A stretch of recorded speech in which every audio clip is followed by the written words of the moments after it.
Dimanche meurtrier dans les Alpes. 4 personnes, un Italien qui pratiquait l'escalade et 3 alpinistes français, ont trouvé la mort dans 3 accidents distincts survenus dans les Hautes-Alpes et en Haute-Savoie.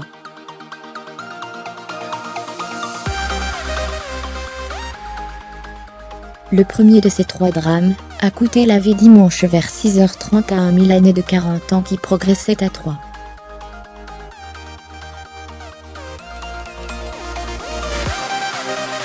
000 mètres d'altitude dans le couloir Coolidge, une voie d'escalade qui mène au mont Pelvoux, dans le massif des Écrins.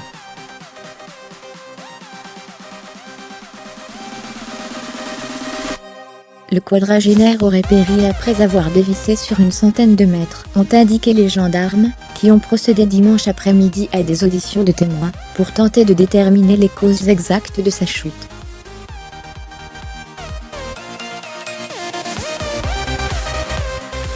Une intervention très rapide. L'homme évoluait avec 2 amis, de nationalité italienne également, a également précisé le parquet de Gap dans un communiqué.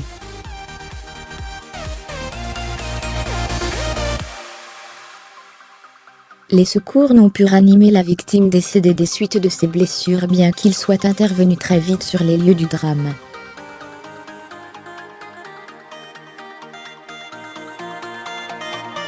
Il venait alors en aide à un blessé au même moment sur la même voie.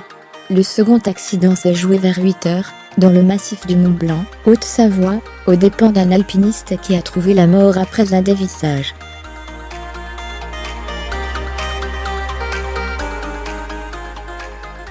Un autre alpiniste, qui l'accompagnait, est ressorti polytraumatisé. L'enquête pour déterminer les circonstances du drame a été confiée au peloton de gendarmerie, PGHM, de Chamonix.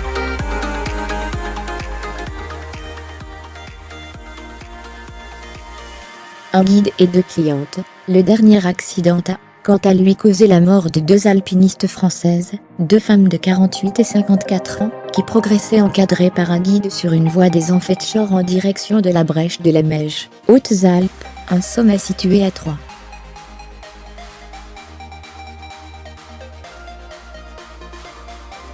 300 mètres d'altitude. Selon les premiers éléments de l'enquête, la cordée aurait dévissé sur une cinquantaine de mètres vers 13h30, causant le décès des 2 alpinistes.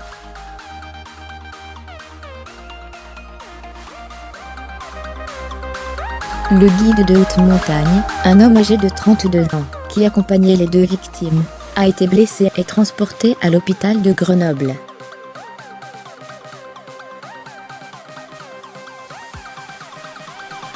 L'homme était encordé avec les 2 femmes, et évoluait en tête. Alors qu'il tentait de se mettre en sécurité sur un bloc rocheux, celui-ci s'est détaché, emportant ainsi la cordée, a détaillé le parquet de Gap.